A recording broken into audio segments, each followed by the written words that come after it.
I also use that format only on weekly marks to differentiate them from dis and dat. Understood. My All bad. right. Okay. 8 February. Hello, everyone. Autonomous Collective .net. We're going to look at it is weekly marks as opposed to dis and dat. Um, as with weekly marks, we try to look at the original texts by Carl or other original texts like Frederick Engels, etc. Today, we're going to look a little bit at more money questions. Tomorrow, I think is going to be about chapter 9. I can't remember of the Princeton edition of Capital Volume 1. But before that, and continuing on in our little theme about money, yesterday we talked about modern money theory um, and its relationship to Marx. I mean, the important thing, because some people try to disclaim or separate the kind of post Keynesian element of modern money theory from Marx. And I think what I tried to show yesterday was that with uh, with a fairly recent piece by uh, uh, Randall Wray, that Marx is still there. And of course, money is different. And I've included a couple of readings today uh, that deal with that kind of issue. But we're still looking at fundamentals, uh, partially because we're still looking at the latest translation of Volume 1 of Capital.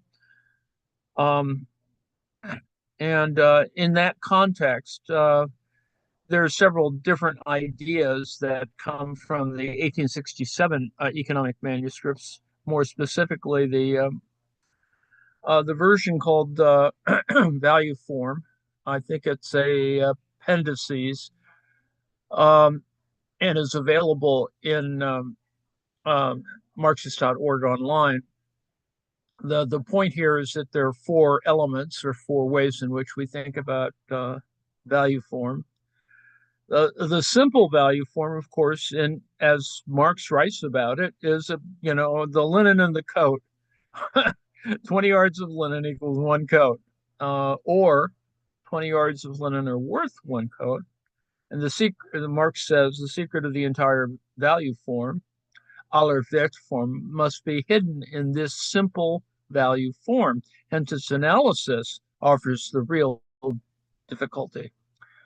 Uh, the version number two of the total or expanded value form is when we try to relate different things together. 20 yards of linen equals one coat, or equals 10 pounds of tea, or equals 40 pounds of coffee, or equals a quarter of bushel, I guess, of wheat, or equals 2 ounces of gold, or a half a ton of iron, or et cetera, et cetera. So that's the point is to look, as in a Japanese article that we'll get to in a second after we read a little bit of Marx here, is the difference or the relation of the general value form, where you can actually transpose this issue of the 20 yards of linen.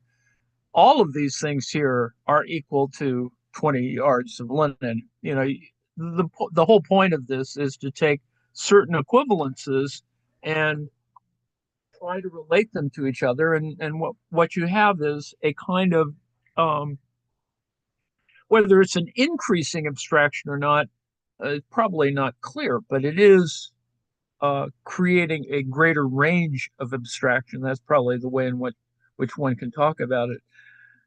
Now, the Japanese article that we're going to look at in a second probably indulges the issue a little too closely. That is, some things are, he's trying to work through the issue of, you know, why is it that we create this abstraction, this generality? And I think the problem in that article is that he tries to take it too literally, that there is some moment at which um, trying to talk about labor equivalence, gets a little snagged when you move to abstraction.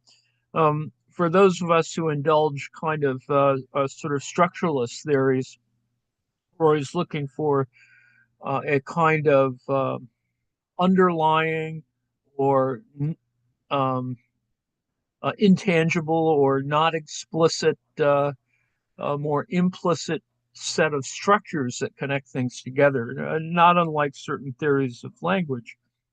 And in fact, that is the problem. That is a good and a bad thing. You'll recall that I picked, what's it, Kurama of 1957, that the Japanese, worked out a lot of this value form stuff a lot earlier, or not worked it out so much as they addressed it more directly. And as I've said before, it seemed to me that without trashing people for being Eurocentric or whatever, the apparently not a lot of people read the kind of Japanese literature. Of course, most of it was in Japanese, but some was in English, and I don't think that they had. I mean, they were read. It's just that not enough of them were read widely until more recently. Okay. Anyway, the fourth thing, and this is that issue, is that if you're going to talk about commodities, etc., as we looked at the Harvey diagram about the structure of the argument of a capital volume one, is to see that eventually you get to a money commodity form and then to money.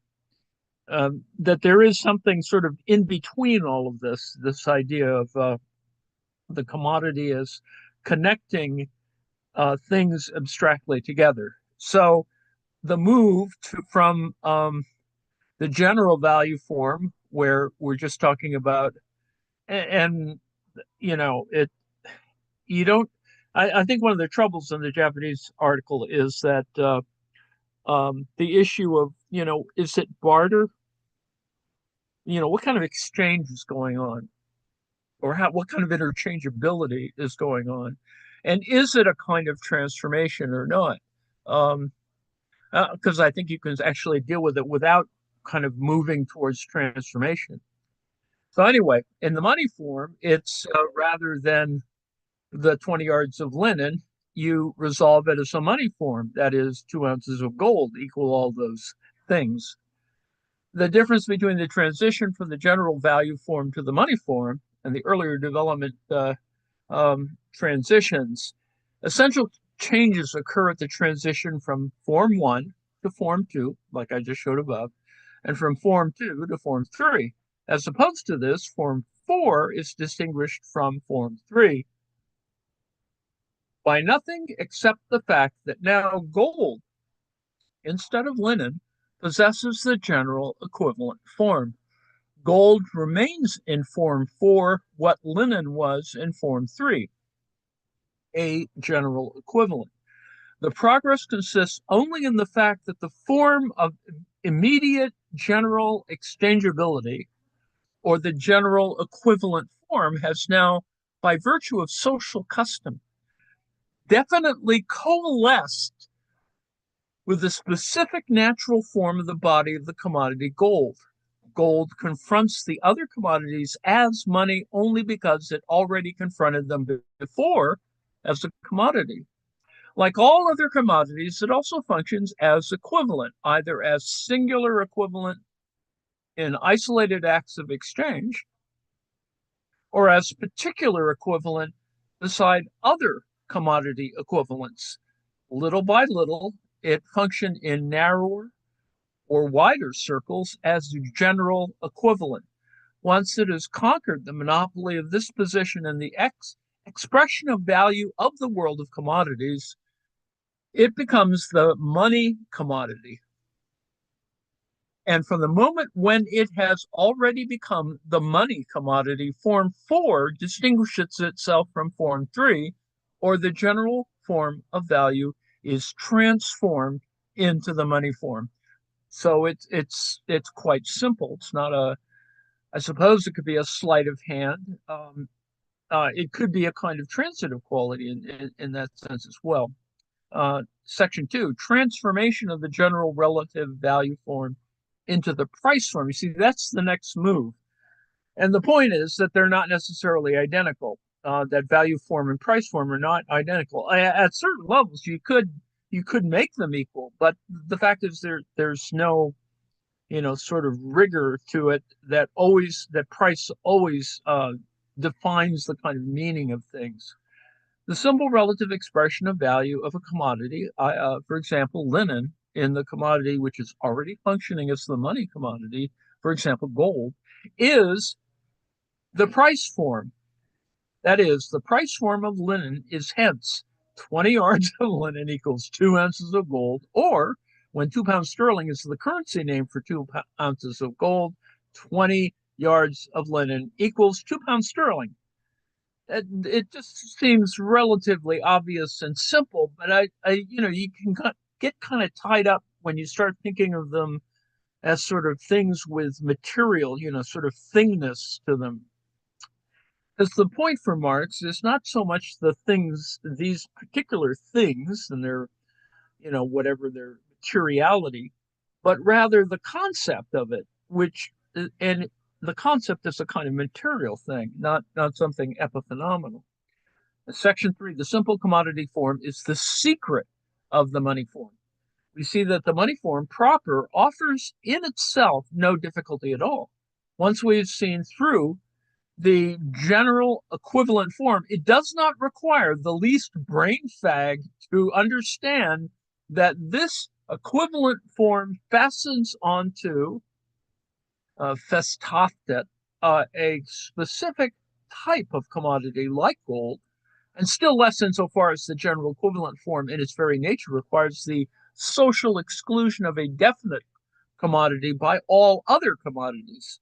It is now only a matter of this exclusion winning an objectively social consistency and general validity, and hence does not concern different commodities in turn, nor possesses a merely local reach in only particular areas of the world of commodities.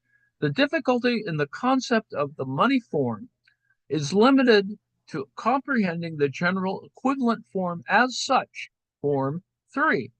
However, Form 3 in turn resolves itself into Form 2, and the constitutive element of Form 2 is Form 1. That is, 20 yards of linen equals a coat, or X commodity A equals Y commodity B. Now, if we know what use value and exchange value are, then we find out that this Form 1 is the simplest, most undeveloped manner of representing any product of labor, like linen, for example, as a commodity, i.e., as a unity of the opposites use value and exchange value. At the same time, we easily find the series of metamorphoses which the simplest commodity form, that is 20 yards of linen equals one coat, must run through in order to win its finished shape. 20 yards of linen equals 2 pounds sterling, i.e., the money form. Now, I know that's just, that may sound like a lot of mumbo jumbo. But the point is that what you're trying to see is that there's some logical connection, a family resemblance, if you will, among these things. They may not look identical or even remotely resemble each other in terms of material, but they have a kind of, as it were, functional relationship that allows for equivalence to be created. Now, these are not, they'll come from the sky. These are socially determined. These are other kinds of relationships other than, and these are versions of social relations, let's put it that way. So the article I chose was an article in Capital in Class. It's the organization is the Conference of Socialist Economists, and a fairly recent article, Value Form and the Mystery of Money by Kiyoshi Nagatani. And This is the abstract. Value form is a theory Marx first developed in Capital, Volume 1, to solve the mystery of money. He seemed convinced that he'd finally solved the mystery of money by reducing the money form to the general value form. However, his explanation of the transition from the latter to the former with the phrase by social custom is not satisfactory. I consider that as long as a logical derivation of the money form from the general value form is unsuccessful, the mystery of money is not yet completely solved. I attempt first to rehabilitate the simple value form, comparing it with real value expression in price, that is, the money form, emphasizing the distinction between the expression of value and the measure of value and the asymmetry of the value form. Thereby, I explain that Marx's complicated exposition of the value stems from his postulate of the labor substance of value in the first chapter of Capital, Volume 1, which can be proved and developed later in the production process of capital. Rehabilitation of the value form can expose a fundamental difference between the general value form and the money form and provide a logical derivation of the money form. To achieve this aim, it is necessary, come on, to reformulate the logical structure of the theory of commodity based on the concept world of commodities. Trying to get this thing to scroll. It's not scrolling.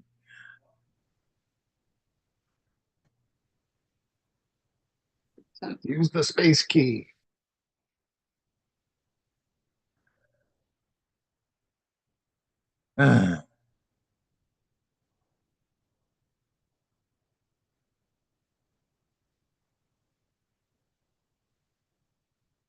Anyway,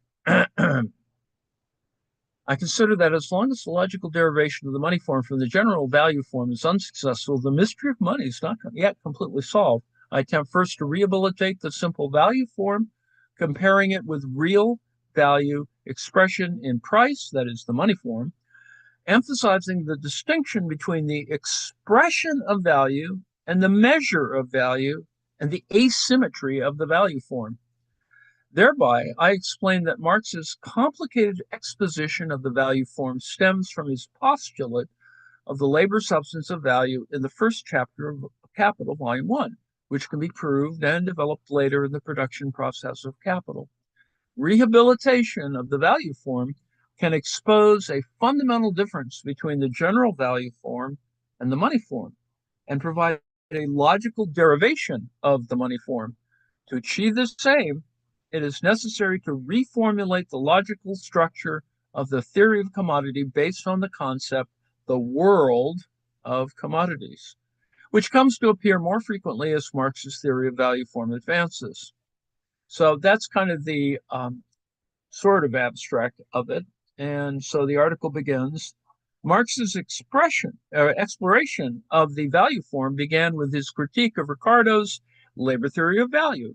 We've talked about this before, which treats the expression of value or the measure of value with money as a mere social convenient device.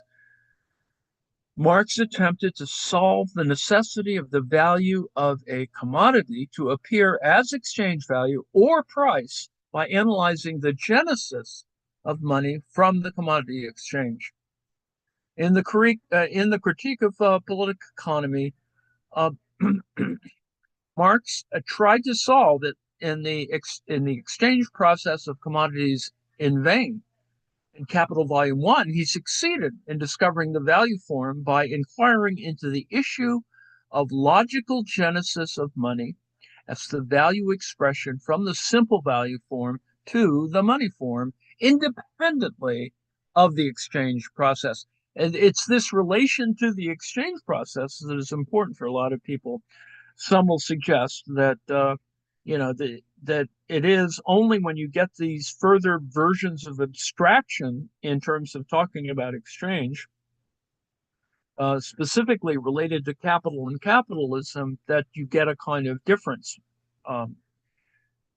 Value form is a term which Marx first used in Capital Volume 1, the first edition, and in its preface he's proud of his success in solving the mystery of money, which for 2,000 years had baffled economists.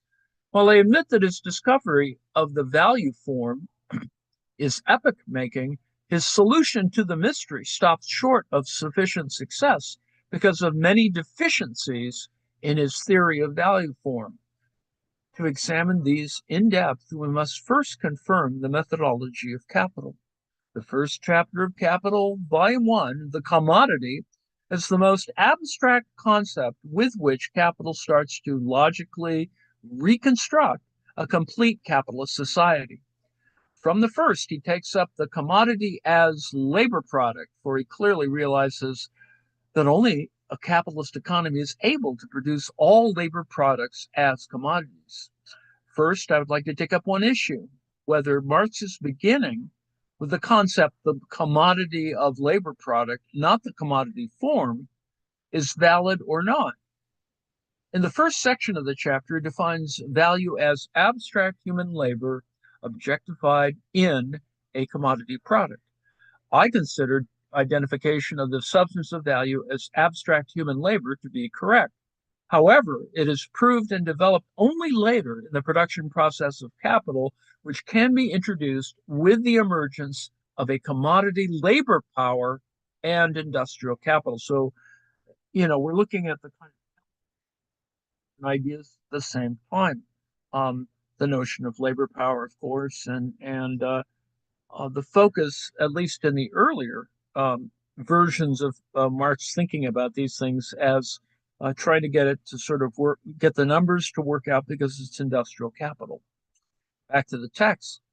On that level, for the first time, the substance of value or the law of value has been established. Labor power is not included in the world of commodities in the first chapter because it can become a commodity only for industrial capitalists. When industrial capital is abstracted from, commodity labor power is also abstracted from. Marx's introduction of labor power commodity after the theories of commodity and money, that is, simple commodity circulation, has profound significance. The reference to the substance of value, labor, in the first chapter is not only too early, but also misleading. Even if the definition is provisional, its early reference never fails to cause confusions regarding the theory of commodity. I call such a logical mistake an error of logical preemption.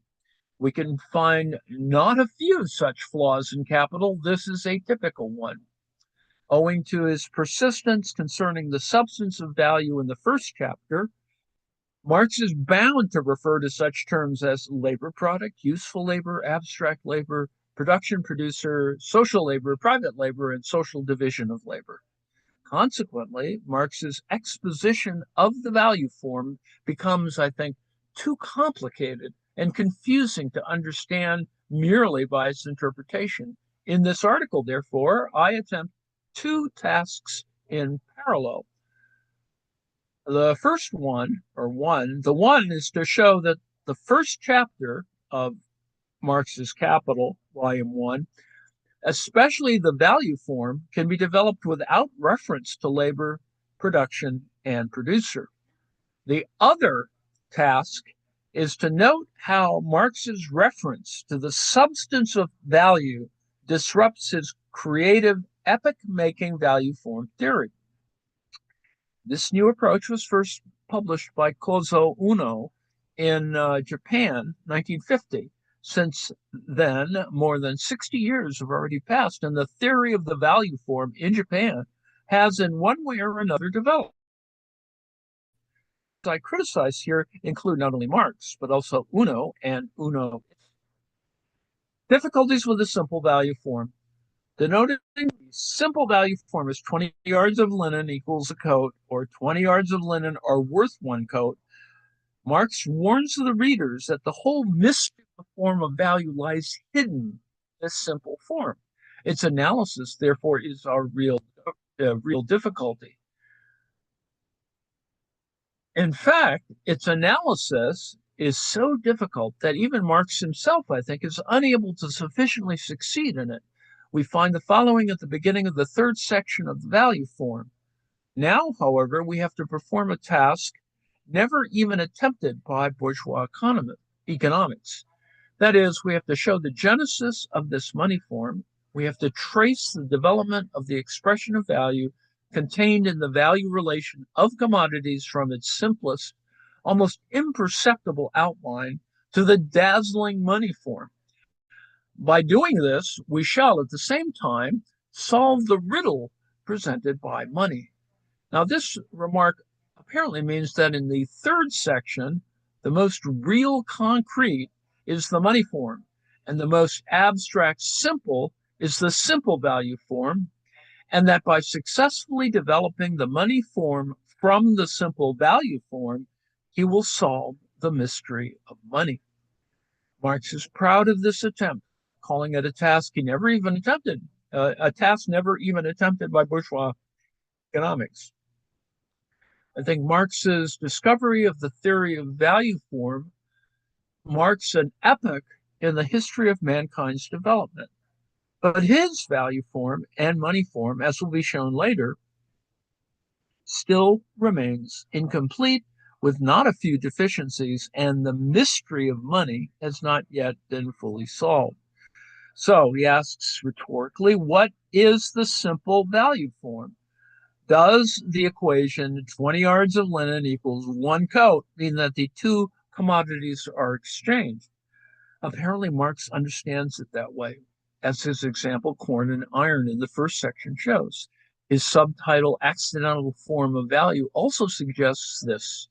He knows that it is difficult for two commodities to be directly exchanged, and that when it occurs, it is accidental.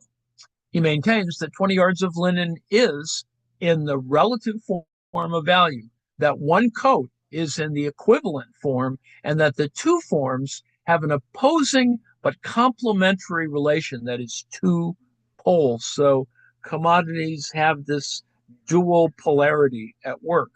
Although he stresses that only 20 yards of linen can express its value with one coat, and not vice versa, he admits that it also includes its converse, that is, one coat equals 20 yards of linen.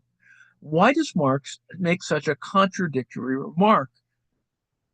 For Marx, 20 yards of linen equals one coat means that the two commodities contain an equal amount of objectified labor, thus the simple value form occurs. Without the assumption of an equal amount of objectified labor, value expression is inviable. Most Marxian economists typically follow this idea. However, Marx shows an acute insight into commodity exchange when he states in the second chapter, the one on exchange process, that the direct exchange of products has the form of a simple expression of value in one respect, but not as yet in another. Now, this sentence shows his insight that if two commodities are directly exchanged, then the exchange is not commodity exchange, but rather barter. X use value equals Y use value. Here we face a dilemma. If the two commodities are not exchanged, it cannot be the simple value form. However, if the two commodities are directly exchanged, the transaction turns into barter, not the simple value form. Now, that sounds a little arcane there, but you should sort of provisionally accept that. To resolve this issue, we should turn to the money form, the value expression of commodities in money, a real concrete form from which the simple value has been abstracted. The price or money form of commodities is, like their form of value, generally quite distinct from their palpable and real bodily form. It is therefore a purely ideal or notional form. Although invisible, the value of iron, linen, and corn exists in these very articles. It is signified through their gold, even though this relation with gold exists only in their heads, so to speak.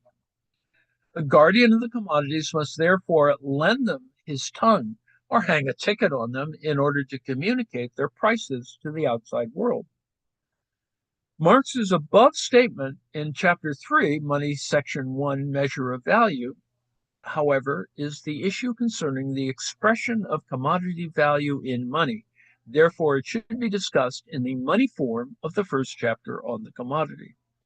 The simple value form is also a purely ideal or notional form. The commodity owner's desire to obtain the other commodity by offering his or her own commodity in exchange for it to the outside world, the primitive market.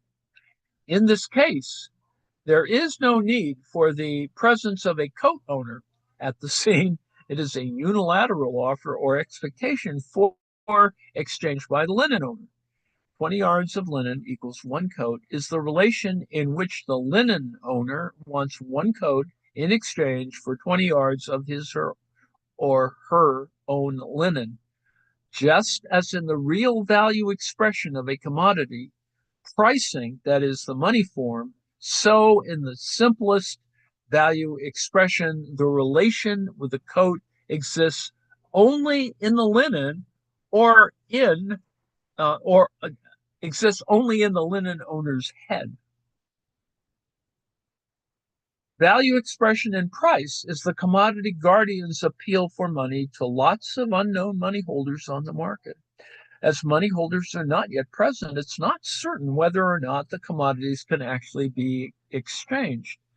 This is why Marx stresses an ideal, imaginary character of value expression in price. In 20 yards of linen equals one coat. As well, we should consider that this value expression is the linen owner's subjective unilateral offer of exchange for one coat without the presence of the coat and its owner on the scene. Thus, it is yet unknown whether or not two are mutually exchanged. As a result, it is clear that the equation formula can neither include one coat equals 20 yards of linen nor reverse itself. Marx states that when reversed, this becomes a different value equation. If the coat is in the relative form of value, then the coat owner may want another commodity, not linen. Among many coat owners, there may be a coat owner desiring linen. Even in this case, it is not certain whether he or she proposes the same exchange rate. Therefore, 20 yards of linen equals one coat never means that two commodities are exchanged. Marx's accidental value form is inappropriate. The direct exchange of the two commodities is accidental. However, the simple value form is not so. Marx's flaw comes from his early postulate of value as objectified labor in the two commodities. The principle of the apple value form, the principle of the simple value form, I think, penetrates from the expanded and the general value form through the money form. Therefore, I'm convinced that Marx's logic in introducing the general value form by reversing the total expanded value form is entirely wrong. I will address this issue later. Is the value form a relation between commodity and commodity? In the appendix of the first edition of Capital Volume 1, interestingly, Marx explains the simple value form as follows. Let us consider exchange between linen producer A and coat producer B. Before they come to terms, A says 20 yards of linen are worth two coats. 20 yards of linen equals two coats. But B responds, a coat is worth 22 yards of linen. One coat equals 22 yards of linen. Finally, after they've haggled for a long time, they agree. A says 20 yards of linen are worth one coat, and B says one coat is worth 20 yards of linen. This illustration was dropped from the second edition. This fact indicates that Marx thought it was inappropriate. While he did not explain the reason, his value form theory in the second edition strengthens the view that the value form is a relation between commodity and commodity, disregarding both owners, a world in the language of commodities. Marx seems to consider that the relation of the two commodity owners should be examined later in the second chapter, that is, the chapter called The Process of Exchange. Based on my view, Both ideas, the value form is a relation between the two owners or that between the two commodities, have fatal flaws. First, the characteristic of the value form is that despite an exchange relation between the linen owner and the coat owner, the linen owner's unilateral exchange offer is extended without contact with the coat owner. 20 yards of linen equals one coat includes no contract, no uh, negotiation, and no agreement between the owners. Of course, if a coat owner desiring linen appears and agrees to the exchange rate, then the exchange is realized at once.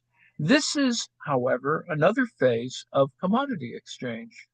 Therefore, every commodity exchange has two phases: the offer of exchange and the realization of exchange.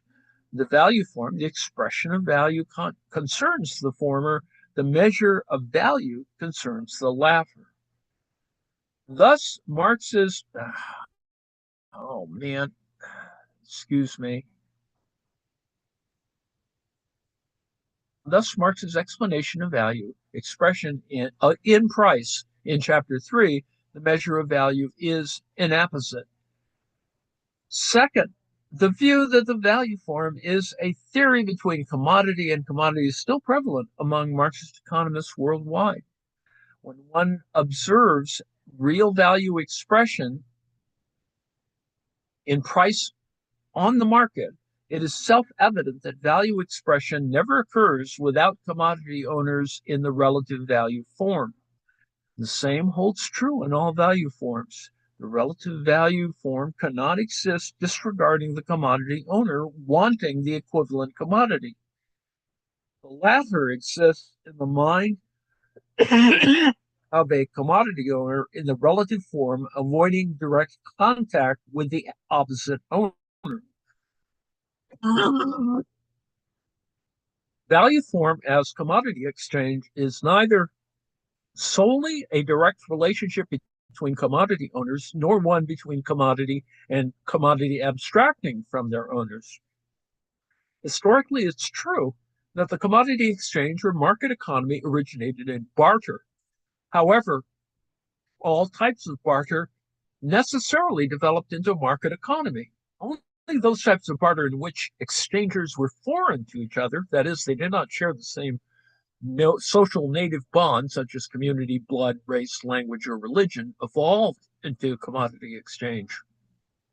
Just as foreign trade is always a great accelerator of market economy, so the foreignness between exchangers is an essential element of market economy. By contrast, most cases of barter based on the relationship between person to person, regardless of whether or not they're friendly, subordinate, democratic, or not. In this case, barter never advances into market economy, but rather suppresses commodity exchange or market economy. It is also incorrect to consider that 20 yards of linen equals one coat is not commodity exchange relation, but rather must be bartered because it's not a monetary exchange. The necessity of exchange value or price, so the value of a commodity, is the next section. In Capital, we find Marx's interesting remarks.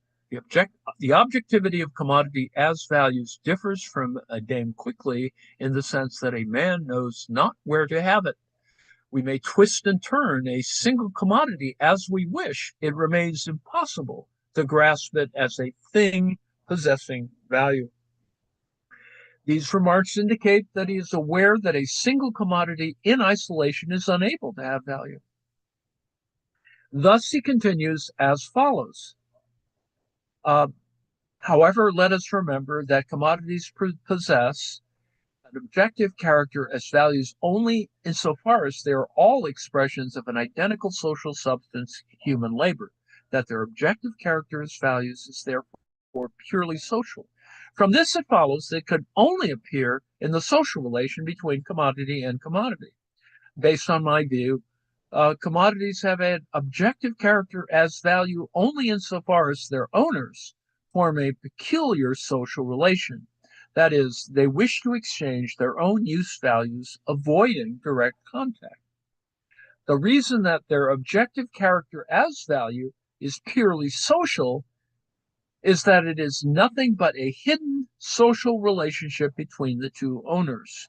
Marx's explanation by reference to the social substance, human labor, hinders clarification of the specificity of the exchange relation between the two owners.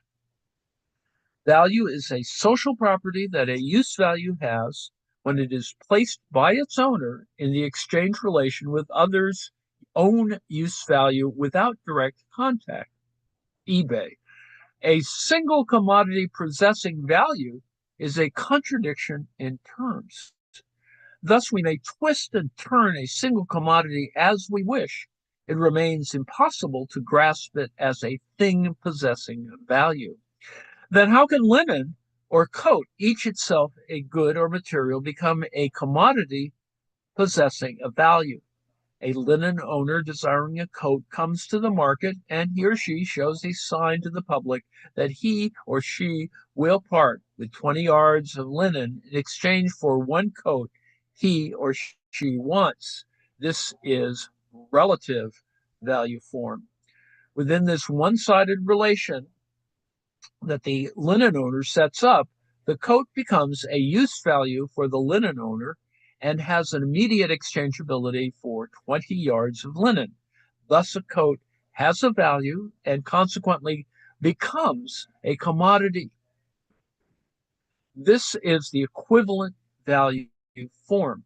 Now, the next question is, how do 20 yards of linen have a value and become a commodity? When the linen owner wants one coat on the market, he or she thinks as follows. If he or she can obtain a coat by parting with 19 yards or less of his or her linen, then he or she feels this potential transaction advantageous. However, this exchange will be more difficult if he offers 21 yards or more. The transaction will be easier. However, he feels disadvantageous. After vacillating in his or her mind regarding the exchange rate, he finally decides to offer an exchange at the rate of 20 yards of linen equals one coat, taking the market situation into account. As long as 20 yards of linen has this implication, 20 yards of linen have a value and become a commodity, the relative value form. That a linen owner can unilaterally decide the exchange rate, however, never means that he or she decides it at will as he or she wishes. His or her decision making is constrained by the market situation where many exchanges between linen and coat are supposed to have occurred. As long as the fluctuating exchange rate in the linen owner's mind converges on a certain rate, we can state that the linen has a value and is a commodity. This is because when both commodities do not have inherent values, the fluctuating exchange rate can never converge on a certain level, that is, 20 yards of linen equals a coat. If the linen does not have a converged rate, then it finds out to be valueless, not a commodity. The inherent value cannot exist apart from a relation with another commodity and through the fluctuation of the exchange rate. This is the only way we can recognize the value intrinsic in a commodity. This reasoning explains the necessity of exchange value, correct value expression or value form for value. The above mentioned becomes easier to understand when we look at real value expression in price. Commodities on sale with price tags in stores. For example, a normal price for one piece of shirt equals $10 is given.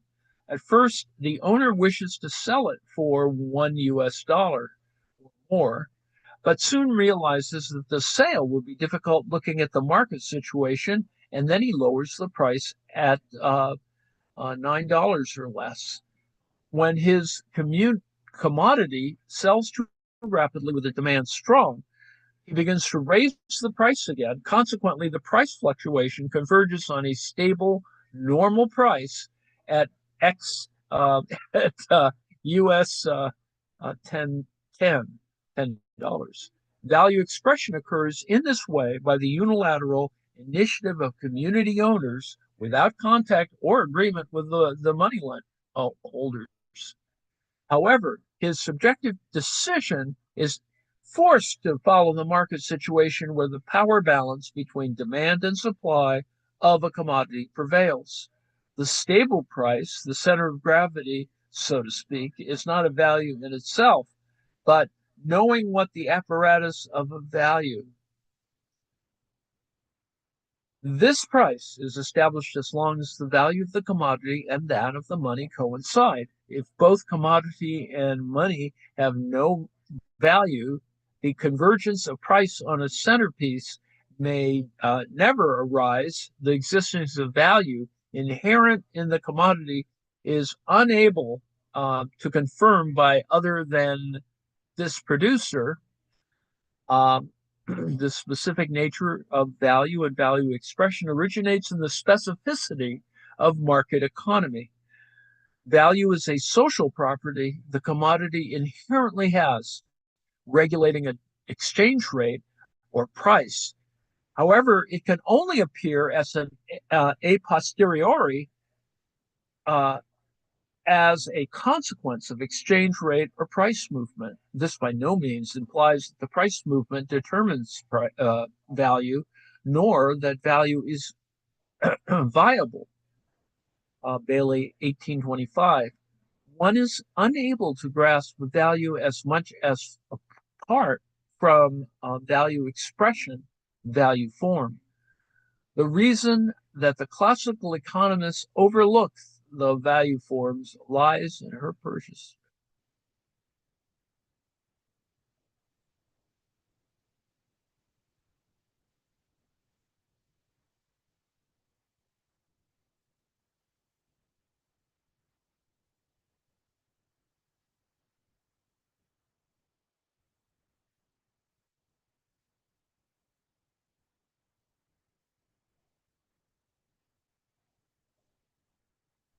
Hello?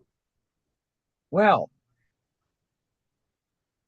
I think I should stop here. There's just far too much down the road here in this article. Let me see if I can skip to the. It's not so much a conclusion, it's just that he's parsing or separating out a couple of different elements about the idea of how a commodity is structured and uses it in specifically in this case to compare it with one of the major interpretations of Marx in Japan, Uno. So you can see in these two columns here that how a theory of commodity is divided or structured, and you can see that you get to the money form, but there's stuff in between, things that might appear more problematic and are also important. The concept of exchange, for example. Uh, Let me see.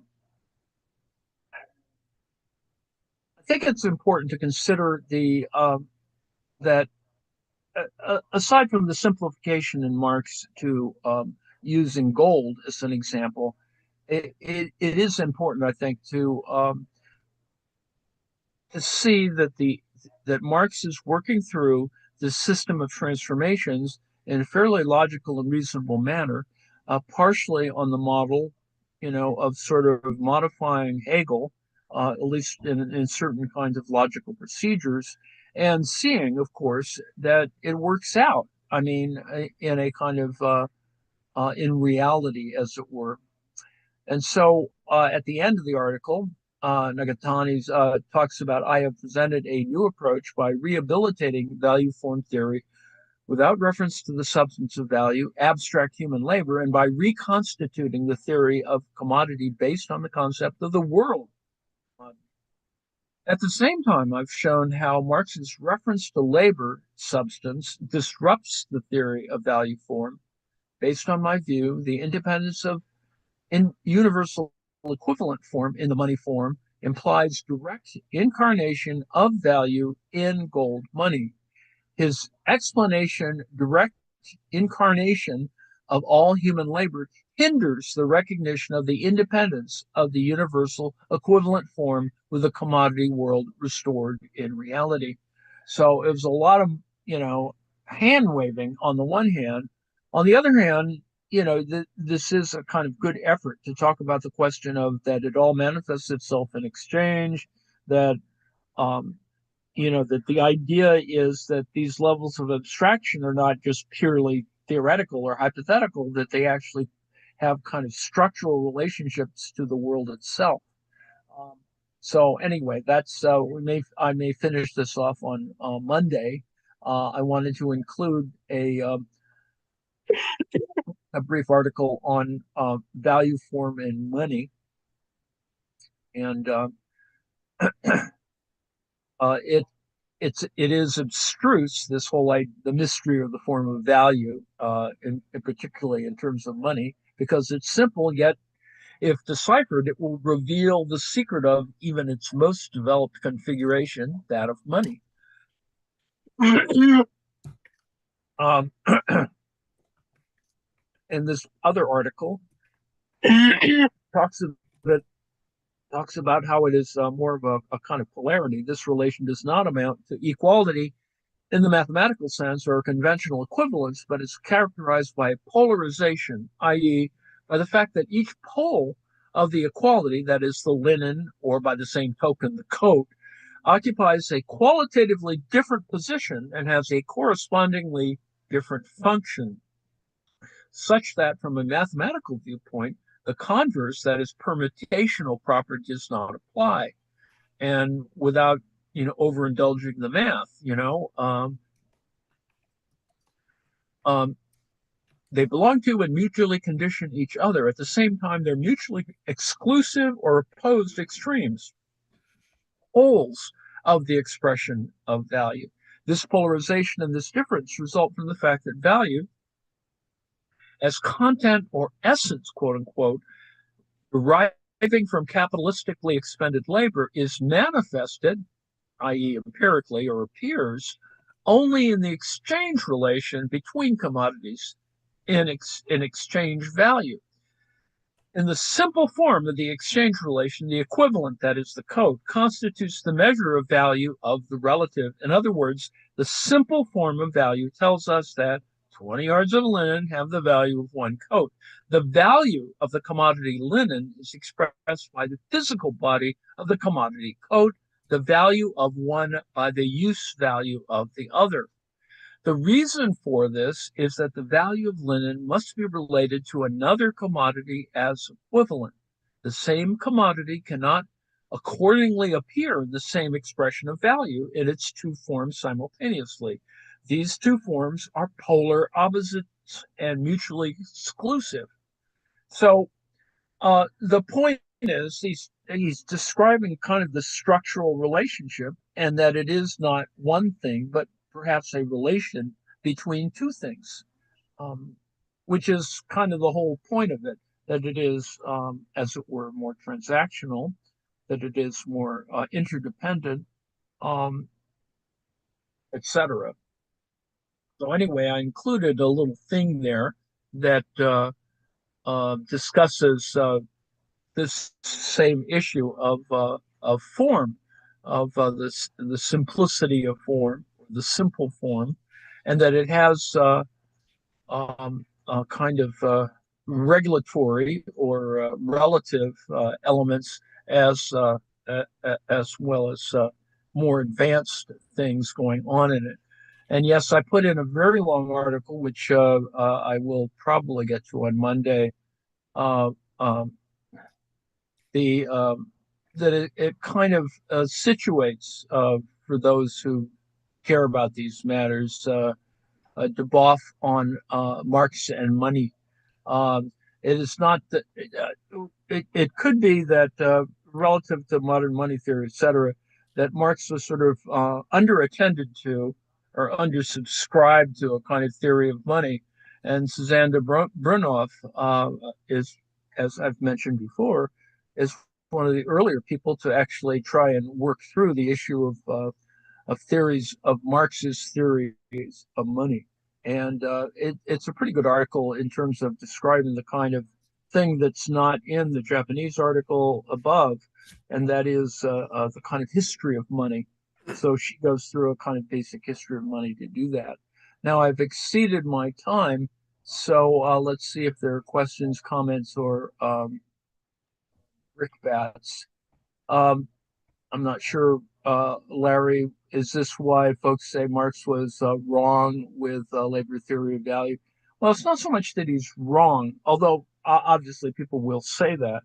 It it is simply that, as I've said before, that a labor theory of value is logically there. I mean, it's implied by the relations, the critique of Ricardo. So you sort of, I mean, you have to sort of deal with it rather than just sort of exclude it completely. And in that sense, Marx can be blamed for, while he's trying to be thorough, um, he doesn't quite, he's still kind of constrained by interpretations that um, uh, of a kind of labor theory, and that by doing that, it, on the one hand, makes his work more relatable if you were going to use a Capital Volume 1 as a kind of technical manual that would go along with your more polemic and revolutionary documents. Um, uh, it demeans it, I suppose, to say that Capital, particularly Capital Volume 1, is a kind of technical manual. It does, I think, address some of the things that one addresses more rhetorically, in a revolutionary context, you uh, workers of the world unite, et cetera, et cetera. Um, and the working class being exploited for X number of reasons. All of those things are all there, and what Marx tries to do is show, well, this is my stab at empiricism, and this is how I can support this set of ideas. Mm.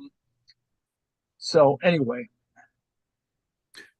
Well, that helps. I struggled with the word wrong. I was Sorry? I struggled with the word wrong. I was looking for a substitute, but yeah, limited by that theory, I guess, is better.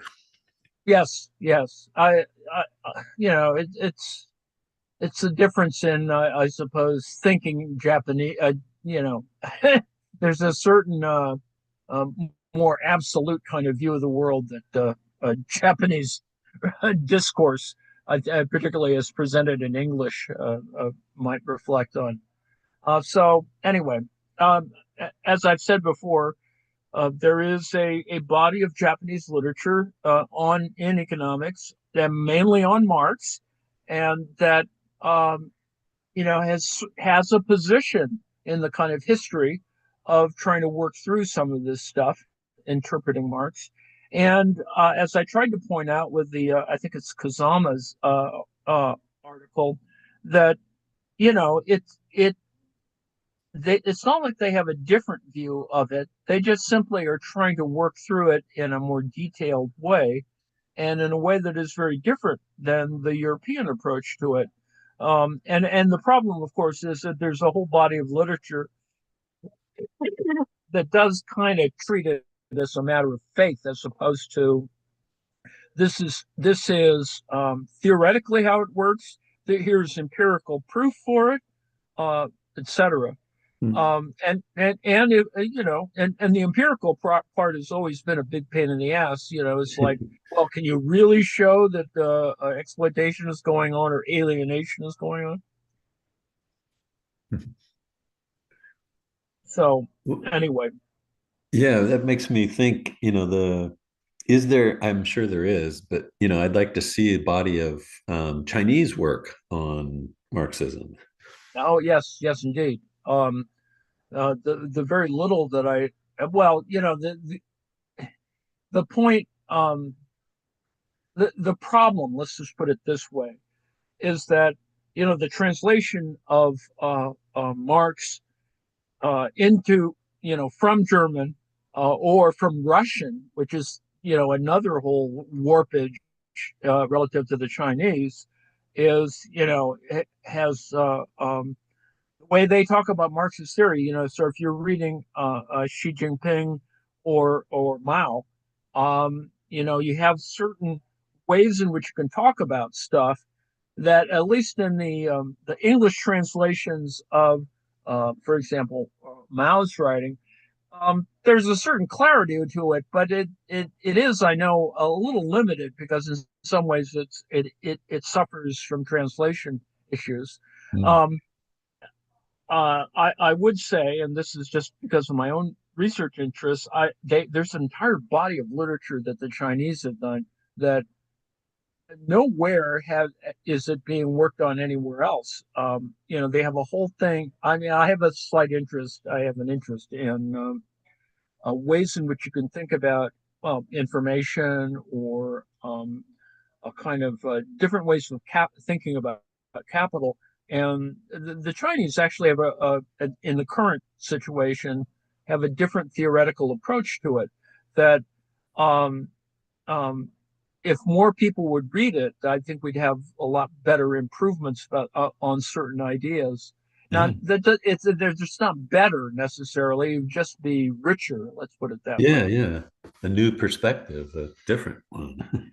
And also, some of the things that they work on aren't translated into English, so there's a whole bunch of literature, and there's a whole other set of problems. For example, it's harder to search from a internet point of view, because of the restrictions on Chinese internet.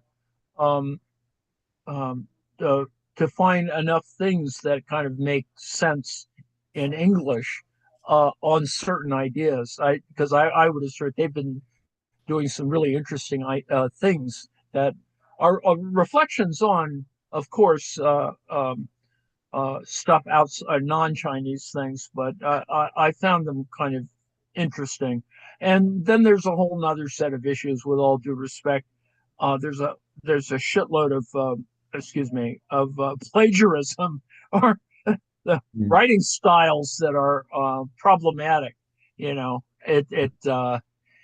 Plagiarism, in the sense that if you're trying to write an article, then you want to get it submitted, and you're Chinese, and you don't have that good a working notion of how English operates, because it is very difficult for Yeah. Asian speakers to learn English. Uh, there's a lot of I've seen several instances recently where people, uh, just because they were pressured to produce articles, would plagiarize Mm. stuff, or not construct it very well. And so, you have this article that has a really great title, and then you sort of dive into the article and you go, what the fuck is it? What the hell is going on in this article? Um, because they're driven by the same issues. How many articles do I have out there, and blah blah blah. So anyway, I digress. Well, But there's that part of it's a it. good question. Well, yeah, there's that part of it, but there's also like they have a view from the inside, I guess, in my sort of sense is, a place like if you were to write about capitalism from Oh, America, you'd have a different perspective. well, speaking of the one true Marxism or whatever, um, they're the last big communist thing. Uh, Yeah. you know,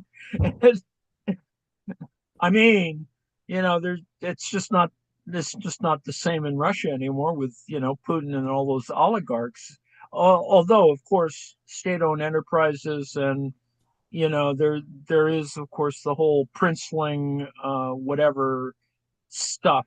Uh, so, and that it, these are cultural issues. You So on think, the one hand, you have the closer thing to Marxism. On the other hand, you still have it polluted by Confucianism and a bunch of other things. yeah. Well, it's interesting. It'd be really neat to compare, the development of uh, communism in Russia compared to in China and how they diverged, I guess. they were very close for a while, you know. I mean, that was the whole deal before the Great Leap Forward, et cetera. That China did because it acknowledged Russia or Soviet Union as the big, you know, the big player for the second world, that is, first, second, third world. Um, without getting into the weeds on the Comintern and blah blah blah, they kind of accepted the structure of it all the way up until, in fact, there's probably a literature on it, and I should read it. What was the Chinese reception to Khrushchev's speech of Yeah, yeah. 1956? I think there was a reaction to it, and it did affect. I read a little bit on the problems of the Great Leap Forward, and the point for the Chinese is that they have the same issue related to the Soviets, that is, or a similar issue from a different point in development. That is, the Chinese had a huge, peasant population. They were confronted with the same issues that the Soviet Union did, Right, yeah. at the beginning of the revolution, and how to resolve that in a reasonable way, and that's the kind of the big those are the big issues that Mao was trying to fix, and then you get into the sub history, Zhou and Lai, blah blah blah, and then the more recent uh, acceptance of a more liberalized economy, a market economy, which for some people is really there's still people in the government who don't think that's a good idea. Um, Hmm. Yeah. and then Tiananmen Square has its own kind of fracture on that kind of issue. Wow. Yeah, I was thinking earlier, there's this Nancy needs to be here to hear this criticism of Marx.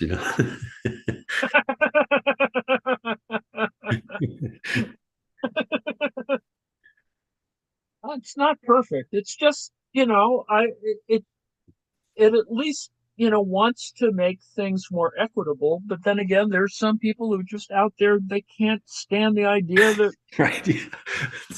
you know we should all get along and things should be fair, and we should all get along, whatever. It's like, what is with him? I mean, it's just crazy if you I don't know, it just uh Crazy if you making. define yourself by all the wealth you accumulate, I'm not sure. It's I mean, it's not being a Marxist about it. Christians talk about this too, right? Yeah. Uh, you know, getting into heaven, the eye of the needle, blah blah blah blah, whatever. Um, anyway, I digress. What a world we live in, huh?